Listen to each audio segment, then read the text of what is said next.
This is Carla, and welcome back to There Might Be Cupcakes on my anniversary week. On Friday, April 28th, the podcast will be 6 years old. I wish I had more episodes under my belt. That always bothers me. But that is chronic illness and disability for you. To paraphrase John Lennon, fatigue and pain are what happens when you're making other plans. April's been weird in that regard. On the Saturday before Easter, I had a cardiac event. I and the ER doctor thought I was having a heart attack, but we're still not sure what happened yet because healthcare. She wanted to admit me to the hospital, but she wouldn't have been able to perform a stress test until after the holiday. And the insurance would have balked at my just being monitored for that day. God forbid, right? So I am just now able to see my cardiologist this Wednesday. That was her first open emergent appointment, and she's fabulous. So you count the days. So I've been extremely cautious, hydrating and electrolyting and making up words and monitoring everything I can monitor in the meantime. So that's an example of why I don't have double or triple the amount of episodes in my archive, and I'm sorry, but you've known all about that from episode 1. I'm pretty transparent, or I try to be, and hopefully you love me anyway. I'm hoping to bank some after all this is taken care of, and in the words of Pa Ingalls, make hay while the sun shines. So y'all have more to listen to. I'm definitely going to bank my Victorian Christmas horror episodes early this year for you. Make that a habit. So there's that. Now here's this. Why the strange title? To the Lighthouse to Catch a Wish? It's long enough, isn't it? Apple Podcasts or Spotify will probably balk.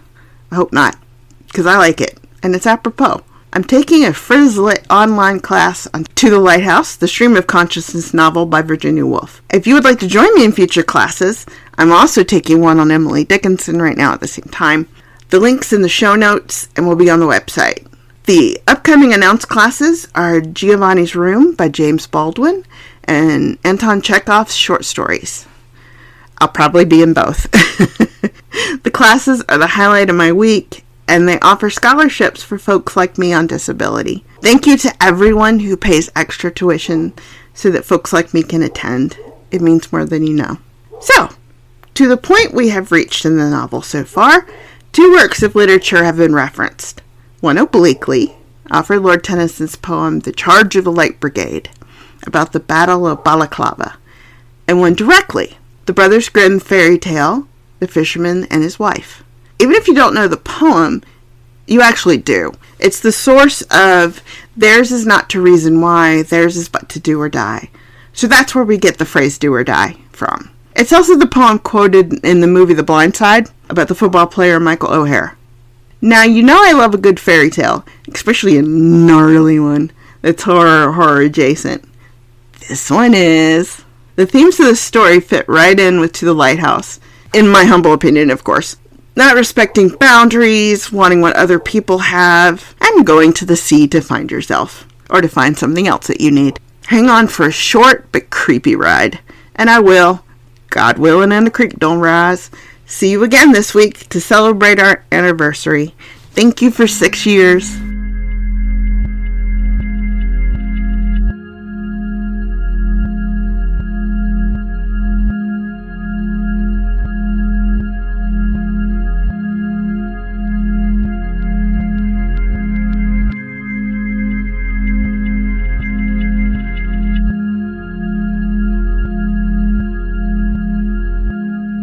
The Fisherman and His Wife by Jacob and Wilhelm Grimm. I apologize. You can hear my Toby, my October, barking on the deck. He is protecting us from woodland creatures, seen and unseen. He thinks he's a warrior. He is yet just a baby of 1 year and 5 months. He's not worrying anything. So, I apologize. Let us begin. There was once upon a time a fisherman who lived with his wife in a miserable hovel close by the sea, and every day he went out fishing. And once, as he was sitting with his rod, looking at the clear water, his line suddenly went down, far down below. And when he drew it up again, he brought up a large flounder. Then the flounder said to him, "Hark, you fisherman, I pray you, let me live. I'm no flounder, really, but an enchanted prince. What good will it do you to kill me? I should not be good to eat. Put me in the water again, and let me go." "Come," said the fisherman, "there's no need for so many words about it. A fish that could talk I should certainly let go anyhow." With that, he put him back again into the clear water, and the flounder went to the bottom, leaving a long streak of blood behind him. Then the fisherman got up and went home to his wife in the hovel. "Husband," said the woman, "have you caught nothing today?" "No," said the man, "I did catch a flounder, who said he was an enchanted prince, so I let him go again." "Did you not wish for anything first?" said the woman. "No," said the man. "What should I wish for?" "Ah," said the woman, "it is surely hard to live always in this dirty hovel. You might have wished for a small cottage for us. Go back and call him. Tell him we want to have a small cottage. He will certainly give us that."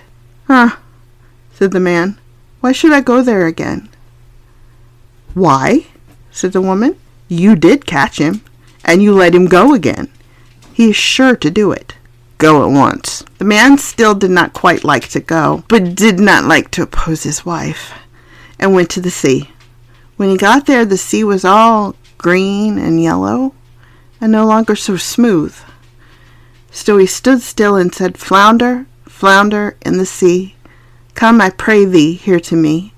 For my wife, good Isabel, wills not as I'd have her will."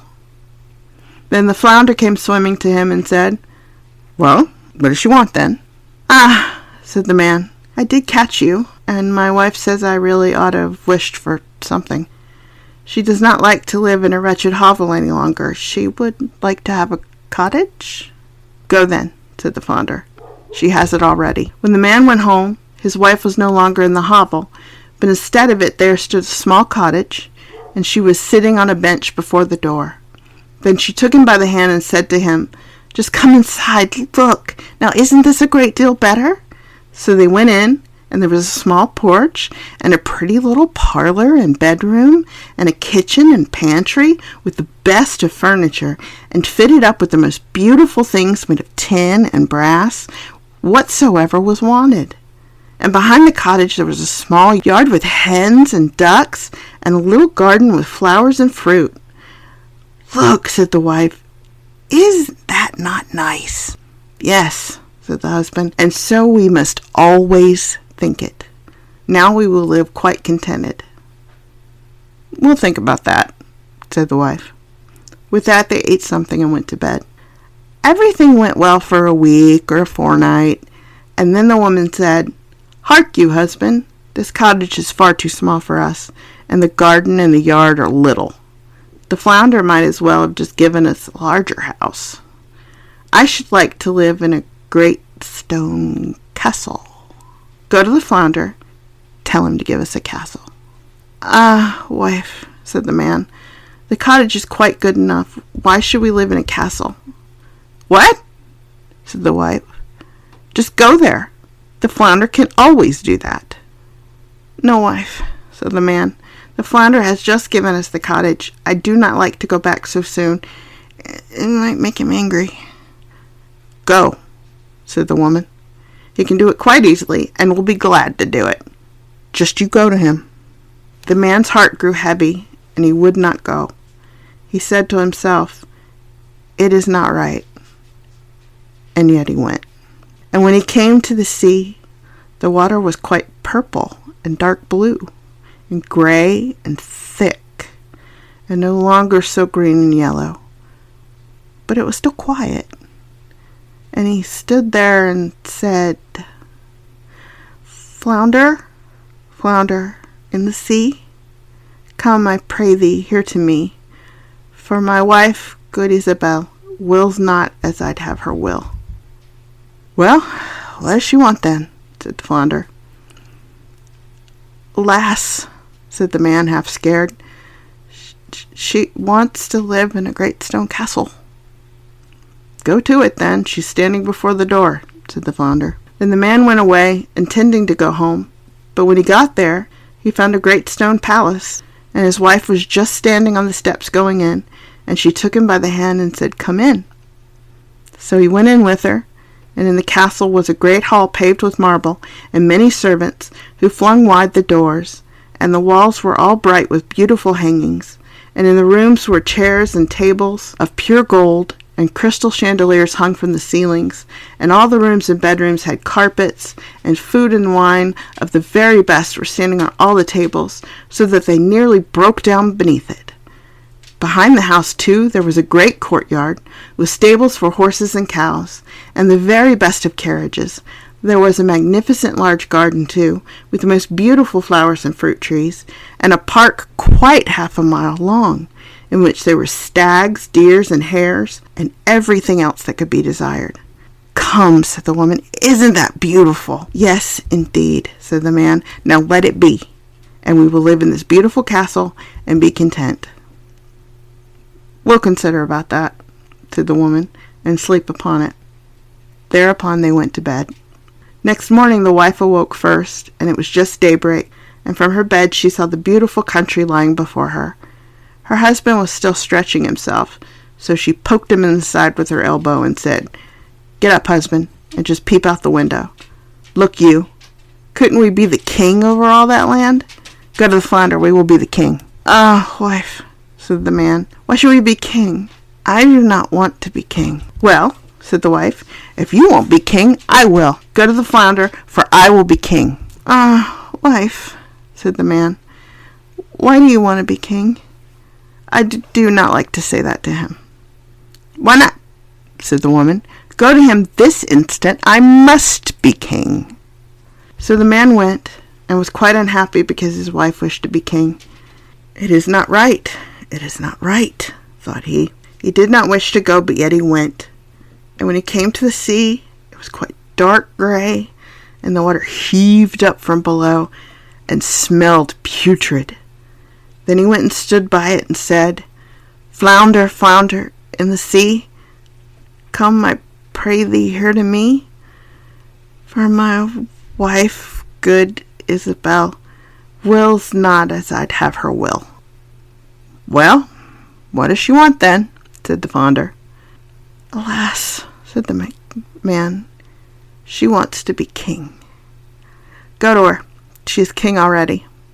So the man went, and when he came to the palace, the castle had become much larger, and had a great tower and magnificent ornaments, and the sentinel was standing before the door, and there were numbers of soldiers with kettle drums and trumpets. And when he went inside the house, everything was of real marble and gold, with velvet covers and great gold tassels. Then the doors of the hall were opened, and there was in the court all the splendor. And his wife was sitting on a high throne of gold and diamonds, with a great crown of gold on her head, and a scepter of pure gold and jewels in her hand. And on both sides of her stood her maids in waiting in a row, each of them always one head shorter than the last. Then he went and stood before her and said, "Ah, wife, and now you are king." "Yes," said the woman, "now I am king." So he stood and looked at her, and when he had looked at her thus for some time, he said, "And now that you are king, let all else be.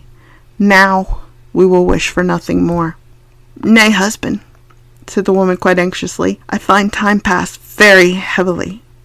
I can bear it no longer. Go to the flounder. I am king, but I must be emperor too." "Alas, wife, why do you wish to be emperor?" "Husband," said she, "go to the flounder. I will be emperor." "Alas, wife," said the man, "he cannot make you emperor. I may not say that to the fish. There is only one emperor in the whole land. An emperor the flounder cannot make you. I assure you he cannot." "What?" said the woman. "I am the king, and you are nothing but my husband. Will you go this moment? Go at once. If he can make me a king, he can make an emperor. I will be emperor. Go instantly." So he was forced to go. As the man went, however, he was troubled in mind, and thought to himself, "It will not end well. It will not end well. Emperor is too shameless. The flounder at last will be tired out."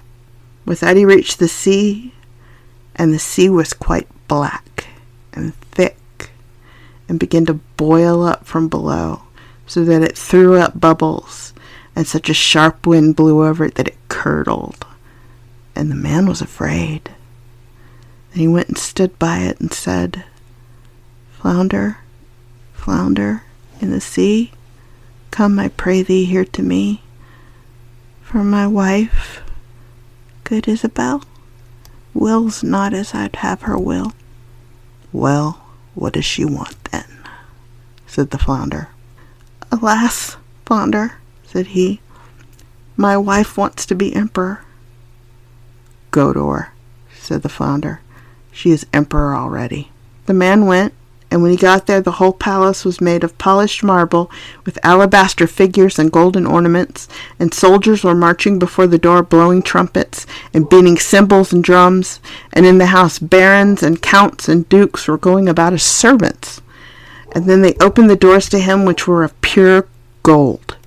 And when he entered, there sat his wife on a throne, which was made of one piece of gold, and was quite 2 miles high. And she wore a great golden crown that was 3 yards high, and set with diamonds and carbuncles. And in one hand she had the scepter, and in the other the imperial orb.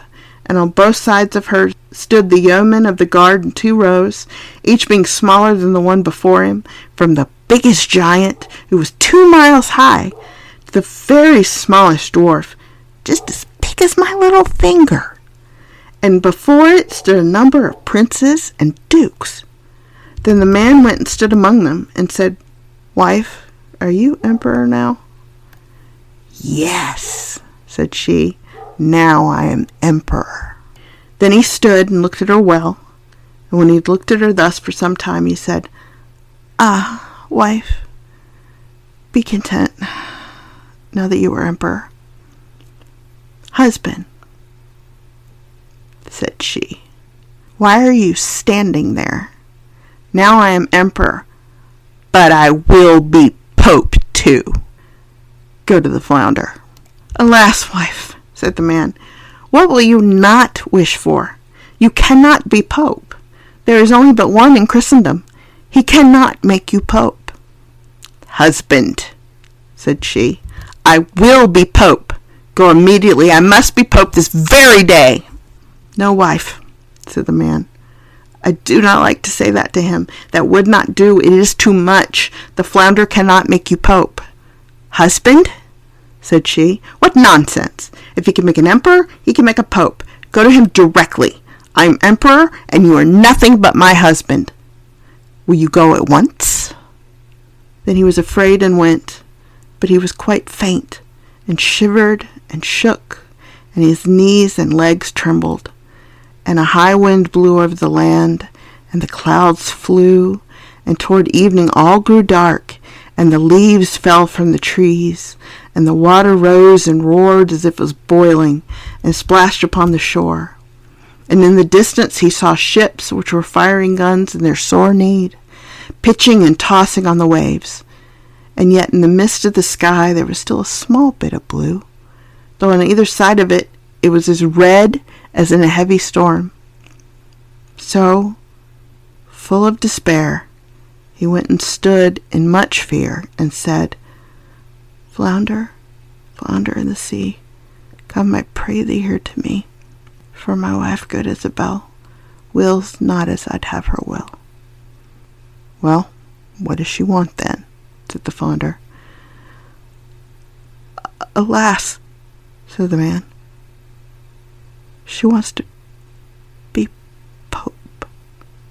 "Go to her then," said the flounder. "She is pope already." So he went, and when he got there, he saw what seemed to be a large church surrounded by palaces. He pushed his way through the crowd. Inside, however, everything was lighted up with thousands and thousands of candles, and his wife was clad in gold, and she was sitting on a much higher throne, and had 3 great golden crowns on, and round about her there was much ecclesiastical splendor, and on both sides of her was a row of candles, the largest of which was as tall as the very tallest tower, down to the smallest kitchen candle, and all the emperors and kings were on their knees before her, kissing her shoe. "Wife," said the man, and looked attentively at her, "are you now Pope?" "Yes," said she, "I am now Pope." So he stood and looked at her, and it was just as if he were looking at the bright sun.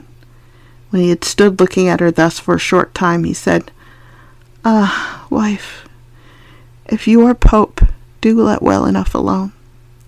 But she looked as stiff as a post, and did not move or show any signs of life. Then said he, "Wife, now that you are Pope, be satisfied. You cannot become anything greater now." "I will consider about that," said the woman. Thereupon they both went to bed, but she was not satisfied, and greediness let her have no sleep, for she was continually thinking about what there was left to be.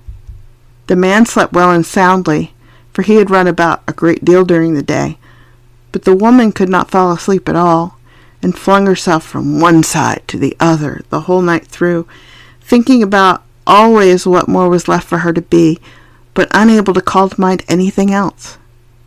At length the sun began to rise, and when the woman saw the red of dawn, she sat up in bed and looked at it. And when through the window she saw the sun thus rising, she said, "Cannot I, too, order the sun and moon to rise?" "Husband," she said, poking him in the ribs with her elbows, "wake up. Go to the flounder, for I wish to be even as God is." The man was still half asleep, but he was so horrified that he fell out of bed. He thought he must have heard amiss, and rubbed his eyes, and said, "Alas, wife, what are you saying?" "Husband," said she, "if I cannot order the sun and moon to rise, and have to look on and see the sun and moon rising, I can't bear it. I shall not know what it is to have another happy hour unless I can make them rise myself." Then she looked at him so terribly that a shudder ran over him, and said, "Go at once. I wish to be like unto God." "Alas, wife," said the man, falling on his knees before her, "the flounder cannot do that. He can make an emperor and a pope. I beseech you, go on as you are and be Pope." Then she fell into a rage, and her hair flew wildly about her head, and she cried, "I will not endure this. I will not bear it any longer. Wilt thou go?" Then he put on his trousers and ran away like a madman. But outside a great storm was raging, and blowing so hard that he could scarcely keep his feet. Houses and trees toppled over. The mountains trembled, rocks rolled into the sea. The sky was pitch black, and it thundered and lightning, and the sea came in with black waves as high as church towers and mountains, and all with crests of white foam at the top. Then he cried, but he could not hear his own words. "Flounder, flounder in the sea, come, I pray thee, here to me. For my wife, good Isabel, wills not as I would have her will." "Well, what does she want then?" said the flounder. "Alas," said he, "she wants to be like unto God." "Go to her, and you will find her back in the dirty hovel." And there they are still living at this very time.